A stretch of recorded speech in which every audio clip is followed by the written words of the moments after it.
Okay mga kalapatids kapadyak, good day po sa ating lahat. Welcome to my channel, Greater Aston Love.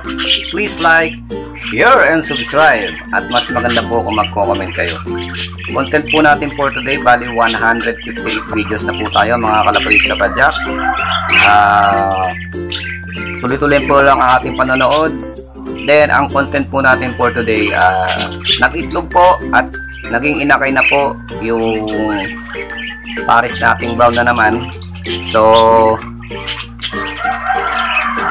wala pa akong naitatabi na inakay sa kanila na palak talaga, dahil karamihan ng inakay nila pag nabubuhay namamatay, kundi naman may sakit, kundi naman hindi maganda yung pagkakabuo. So ngayon ipapakita ko sa inyo mamaya. Maganda sana to at mabuhay, dahil nagitlog sila ng dalawa, isa lang na naman ang napisa nila. Ngayon ay bali napisa siya nung December 15, today is December 18, so 4 days na po siya. Papakita ko sa inyo na siningsingan ko na siya 4 days pa lang.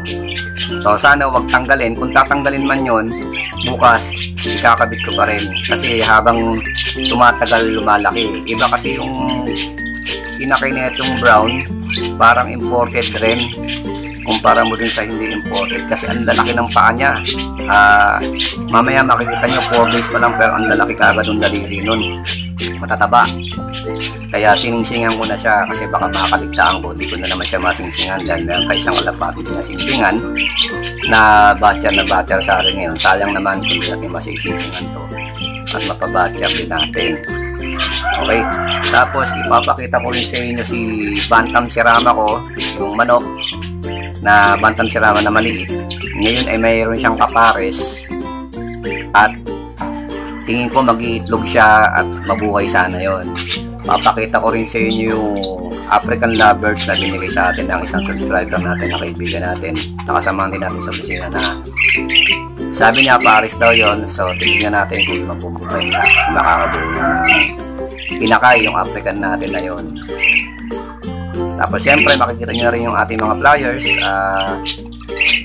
Hindi ko lang alam kung ipapakita kung mapapalipad sa inyo, kasi medyo madilim kanina nung ginawa ko yung video na yon eh.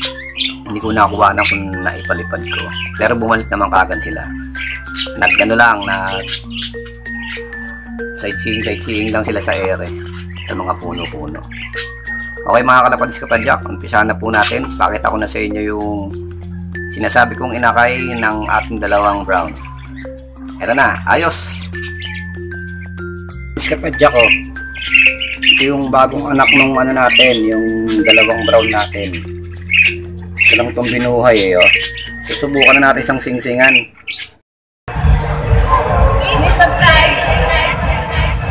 Thank you. Medyo malaki kasi pa eh, oh. 3 days pa lang to eh, sisingsingan na natin. Okay. Ito, kalapatids kapadyak ko. Tingnan natin siya. Siguro sa kanan. Ayan.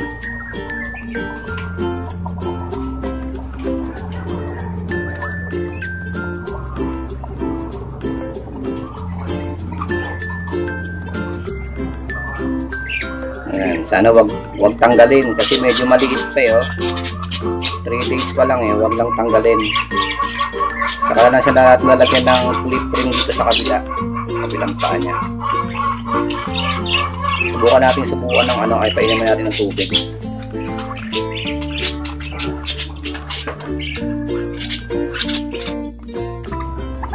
So, painaman natin ng tubig.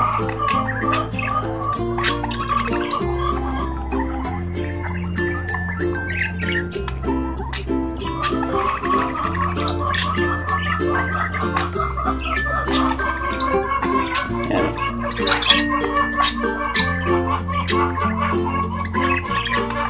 Ayan o. Ganda o. Balikan natin doon sa kanyang magulang. Baka magwala. Nilinis lang kasi natin itong pinaka ano niya o. Yan o. Nilinis natin. Kasi marumi. Pilitan natin ng basahan. Ayos.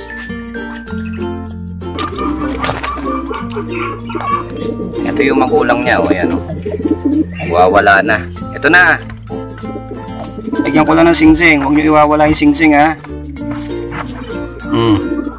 Nilinis ko yung ano nyo kasi dinudumihan nyo.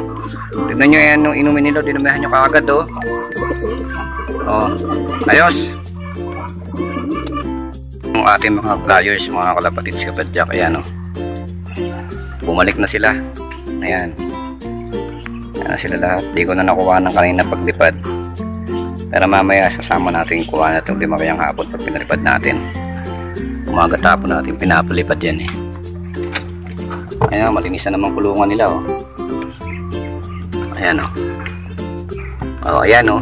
Yung kaninang kinuhanan ko ng yung ano pala, ito anak to ni ni Pepperman. Ayan, si Pepperman. Ayan. Saka ito anak din ni Pepperman. Ayan. Ito naman Jana Arden, nakakross kay Waterhouse Picard. Ayan, oh. Palito. Ayan. Ito wala na yung magulang na ito eh. Ayan, oh. Ayan.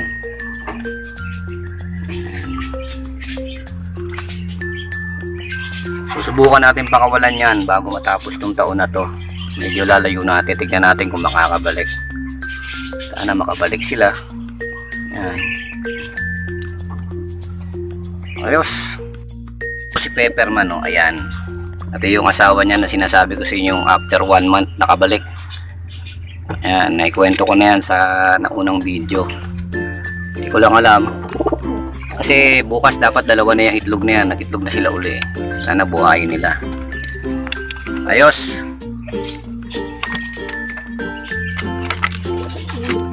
Ito naman po yung anak ni Jana Arden, nakakross kay Waterhouse Picard. 2 na yan. So nagpari sila pero mas matanda po itong babae. Yan yung Grisel. Matanda yan. Sana makabuo sila ng itlog, makabuhay.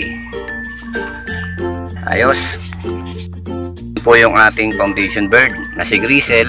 Ito si Waterhouse Picard. Ayan.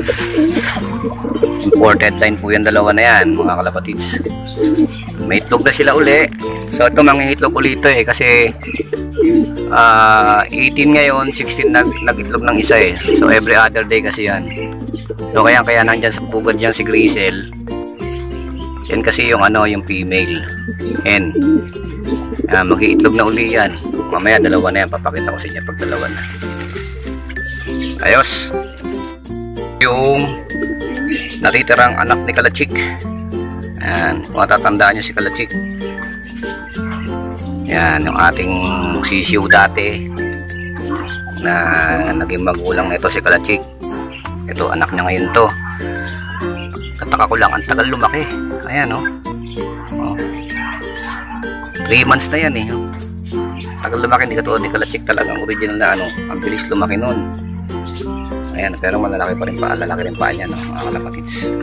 Ayan. Ayos. Ito naman po yung anak din na Kalachik to eh. Ayan, oh, medyo malaki na. Ngayon, ang kasama niya dyan yung ating bantam. Nahanap ko eh. Kung namang umakyat sa taas to eh. Asan na? Ayun. So mag-iitlog po mga kalapatids. Ayun, oh. Makita rito, nasa loob tayo eh. Tingnan natin ha. Pasok tayo sa loob.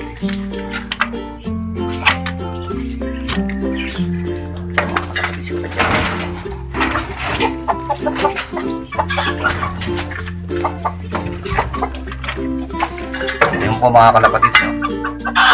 Nakapwesto sa sapugaran. Sabihin mag-iitlog siya mga kalapatids. Ayan.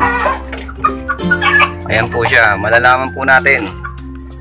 At sana mabuhay. Ito po yung ating banta mga kalapatids. Medyo madilim lang dito, wala kasing ilaw dito sa pisong kulungan niya. Ayan, oh.